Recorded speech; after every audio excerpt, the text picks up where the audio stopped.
श्री शिवाय नमस्ते दोस्तों, welcome to magic SST. This is Madhav और हम कर रहे थे क्लास 9 हिस्ट्री का चैप्टर द फ्रेंच रेवोल्यूशन। तो अब हमने ये देख रहा था लास्ट उसमें वीडियो में कि अब फ्रांस में एक कॉन्स्टिट्यूशन आ चुका है और वो कॉन्स्टिट्यूशन लाए कौन थे? वो लाए थे नेशनल असेंबली ने।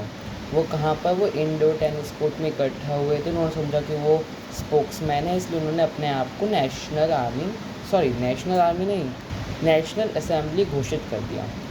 तो अब हम उसके आगे बढ़ते हैं कि अब फ्रांस जो था ना, वो कॉन्स्टिट्यूशनल मोनार्की बन गया था। France becomes constitutional monarchy.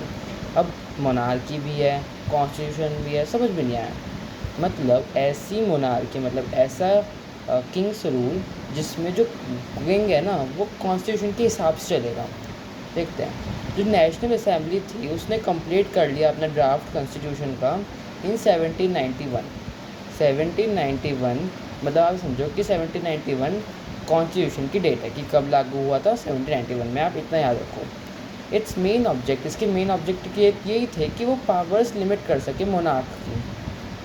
अच्छा, ये तो हमें पता है, बट और क्या कहते हैं? These powers instead of being concentrated in hands of one person were now separated and assigned to different institutions like legislature, executive and judiciary.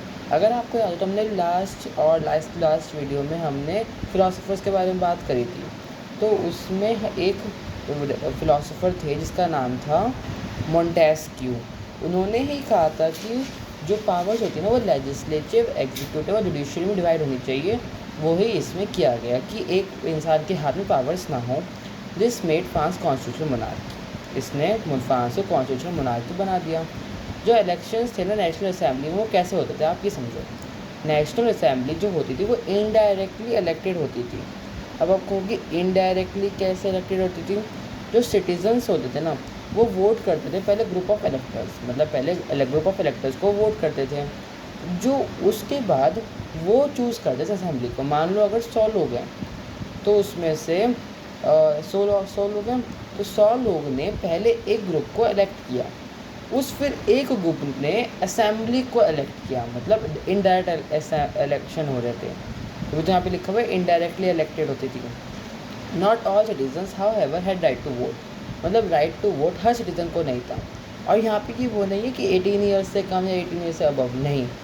इसमें है दो सिटीज़न से भाग कर दिया गया, एक्टिव सिटीज़न और पैसिव सिटीज़न हैं। एक्टिव सिटीज़न और पैसिव सिटीज़न, इन दोनों में सिटीजन्स को वो कर दिया गया, डिवाइड कर दिया गया। एक्टिव सिटीजन्स कौन थे? Only man above 25 years of age who paid taxes equal to at least 3 days of labours wage were given the status of active citizens. Active citizens वही मैन, ओनली मैन। इसमें womens नहीं थी। Women's को vote काफ़ी late मिला था।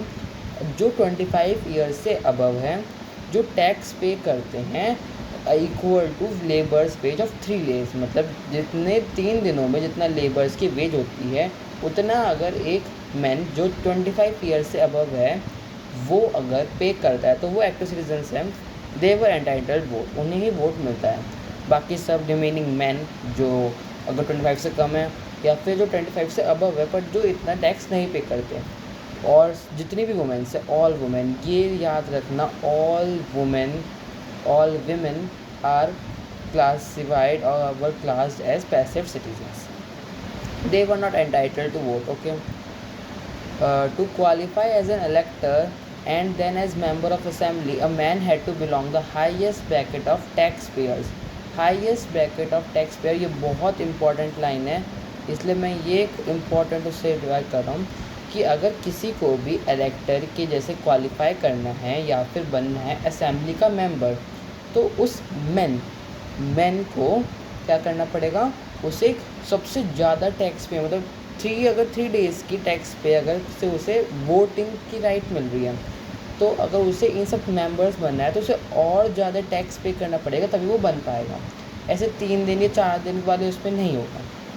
अब constitution of 1971 के बारे में कुछ जानते हैं। जो कॉन्स्टिट्यूशन था वो बिगैन हुआ with the declaration of rights of man and citizen. मतलब जो कॉन्स्टिट्यूशन है वो स्टार्ट किससे हुआ था? Declaration of rights of man and citizens के। और यहाँ पे देखो मैन, ये सॉरी मैन है, ये देख लेना। Rights such as right to life, freedom of speech, freedom of opinion, equality before law were established as natural and inalienable, मतलब जो कोई छीन नहीं सकता। ये आपको सब राइट्स याद करने पड़ेंगे, तो ये तभी बात चलेगी। They belong to each human being by birth and could not be taken away, मतलब सब ह्यूमन बीइंग को ये दिया जाता है बाय बर्थ, और कोई भी इसे छीन नहीं सकता। और ये स्टेट यानी ये राजा की या कह लो कॉन्स्टिट्यूशन की ड्यूटी बनती है कि वो हर सिटीजन्स की नेचुरल राइट्स को प्रोटेक्ट करें। ओके, और दैट्स ऑल फॉर टुडे। हमने एक बार जो भी पढ़ा है उसको एक मिनट कब कर लेते हैं। फ्रांस कॉन्स्टिट्यूशन मोनार्की बन गया था कब? 1791 में। और उसका मेन पावर था, उसका मेन लिमिट ऑब्जेक्ट था कि वो पावर्स कर सके लिमिट मोनार्की, और डिवाइड कर दिए उसकी पावर्स लेजिस्लेचर, एग्जीक्यूटिव और जुडिशरी के बीच में, जिससे फ्रांस कॉन्स्टिट्यूशन मोनार्की बन गया। इलेक्शन कैसे होते थे? इनडायरेक्टली इलेक्टेड होते थे, मतलब पहले सिटीजन्स ग्रुप ऑफ इलेक्टर्स को वोट करते थे, फिर उसके बाद वो असेंबली को चूज़ करते थे। और सिटीजन्स भी दो टाइप में डिवाइड कर दिए गए थे, active citizens and passive citizens. Active citizens वो थे जो ओनली मैन जो 25 ईयर्स से अबव थे और जो टैक्स पे करते थे, जितना जो लेबर होता है वो 3 दिन में पैसे कमाता है। पैसिव सिटीजन जितने भी वुमेन्स है और जो रिमेनिंग मैन हैं उन्हें दिए गए ये टाइटल। और अगर किसी को इलेक्टर या फिर असेंबली में पार्ट लेना है तो उसे highest bracket of tax payers बनना पड़ेगा। और जो कॉन्स्टिट्यूशन था वो declaration of rights of man and citizens से स्टार्ट करा जाता है। इसमें rights to life, freedom of speech, freedom of opinion, equality before law, इन सबको इस्टेब्लिश करा जाता है, जो एक नेचुरल इनएलिएनेबल राइट है जो कोई भी नहीं छीन सकता। And that's all for today. हम आपसे मिलेंगे कल, तो तब तक के लिए बाय बाय। श्री शिवाय नमस्तुभ्यम।